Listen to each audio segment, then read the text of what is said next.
Now to our Mitt Romney interview. It's the fourth in our series of Vote 2012 conversations with the Republican presidential contenders. The GOP frontrunner unveiled his foreign policy proposals today at the Citadel in Charleston, South Carolina. After the speech, he sat down with Judy Woodruff. Governor Mitt Romney, thank you very much for talking with us. Thanks, Judy. Good to be with you. In your speech today at the Citadel, you describe the coming American century, and you say it is God's will that America not be a nation of followers. So my question is, are you saying that God didn't intend for other countries in the world to lead, that it intended for other countries to follow the United States? You know, I think throughout our history we've recognized that as a nation which has identified from its very beginning certain inalienable rights, among them life, liberty, and the pursuit of happiness, and a sense that freedom is a universal value, that America has taken on the responsibility to provide for freedom and prosperity for ourselves, and we've shared that with the world. America is a unique and exceptional nation. And the idea that America would allow other nations to get larger and stronger and potentially balance us, that would be, in my opinion, a mistake. You, in your remarks, Governor, you suggest that President Obama is weak. You say he's weakened the country, and you talk about that. But this is a president who's authorized the killing of Osama bin Laden, other al-Qaeda leaders like Anwar al-Awlaki just this week, who restarted the war in Afghanistan. Those things don't count? Of course, I'm pleased with some of the actions the president's taken, and I pointed that out, both in the case of Mr. al-Awlaki and also in the case of Osama bin Laden. I was pleased that the president took those actions. I supported also the surge in Afghanistan. I'm glad the president changed his mind about the surge. He voted against it in Iraq. He accepted it in Afghanistan. At the same time, the president's proposals to dramatically reduce our defense spending, in my view, weakens our military and puts it at greater risk. You're critical of him on Afghanistan. You say you would listen to the generals. There is an agreement between NATO, the United States, and Afghanistan that all foreign troops would be out by 2014. If you're president, would you abide by that agreement? Again, I would listen to the generals, and if that continues to be the view of the commanders in the field, as they assess the capabilities of the Afghan military, then of course I would pursue that course. But at the same time, we have to be open to what we're hearing from the people on the ground.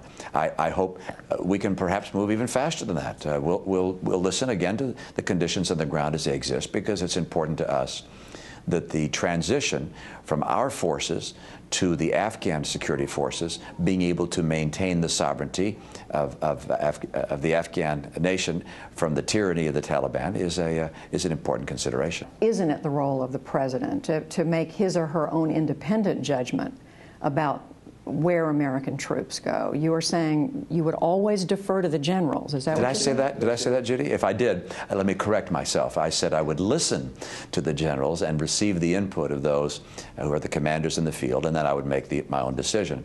But I believe that in the case of the president's decision to withdraw our surge troops in September of 2012 was a political decision, not a decision based upon what is necessary for the effects of our effort in Afghanistan. You're pointing to what you call a political decision. The polls do show a majority of Americans now believe it's time to bring the troops back from Afghanistan.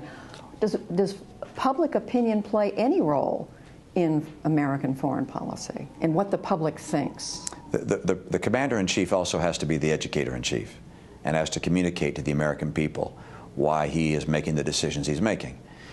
This president, in an inexplicable way, has not communicated to the American people what's happening in Afghanistan, what the progress is, what the challenges are, why the timetable is being evaluated as it is. In prior conflicts, presidents have spoken to the American people about the men and women who are in harm's way and the progress or lack thereof, as there might be, in war.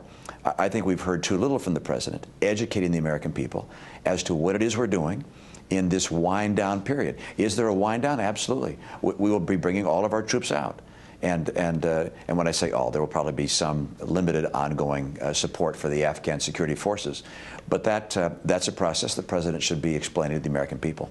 You do focus in your remarks today on President Obama, no mention of your Republican opponents, and yet Governor Huntsman is saying today that he is the one candidate in the Republican race who is uniquely qualified to know foreign policy and to deal with this complicated world. Every candidate is going to express their views about why they're the right one, and I welcome the views of all, 9 or 10 of us will each express our views. I express mine, and the others will do the same. They have their own calendar. I'm not running their campaigns, and I basically am following the calendar that we put together to have an opportunity to first put out a position paper on economics and how we get this economy going again. I did that a few weeks ago. There's one candidate, Governor Perry, who still hasn't put out an economic plan. No tax proposals, no regulatory proposals, no economic plan to get America working again. He's been in the race for several weeks, so he's following his own calendar, and it's, I think, maybe time to hear from him on an important issue like that. I do want to ask you one or two other international related questions. A direct question on the Middle East, pretty much up or down. This administration and most Western countries criticize the recent announcement by the Israelis that they were going to continue to build more apartments in Jerusalem, saying this is counterproductive. Do you agree with that?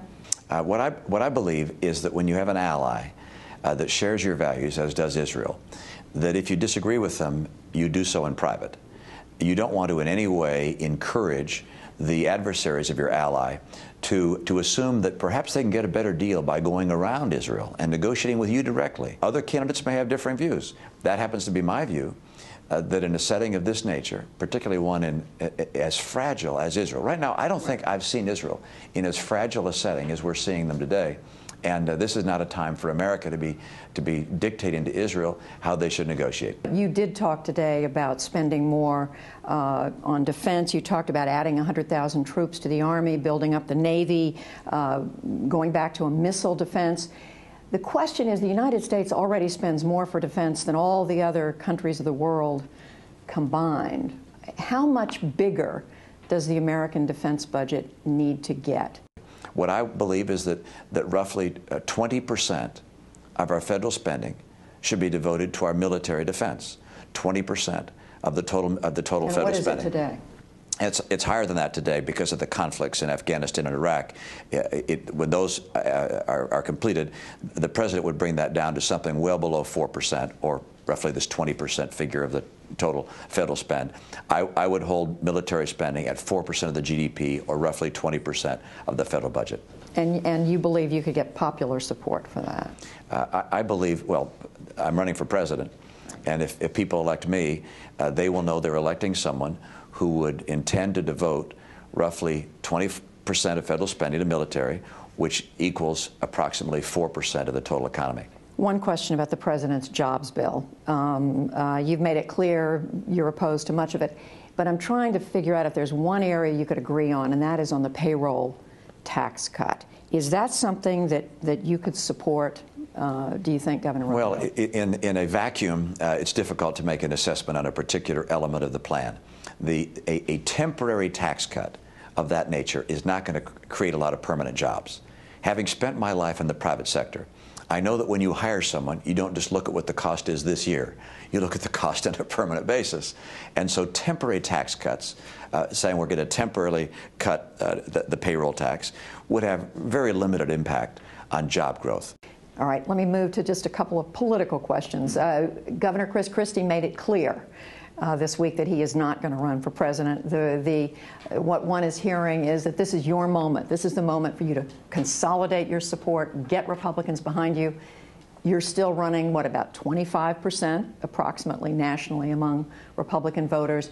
And what one hears when you talk to Republicans, there's just not excitement yet about Mitt Romney. Is that excitement going to be essential for you to win the nomination, or not? What do you think? I looked at the crowd today. They're pretty excited at the Citadel.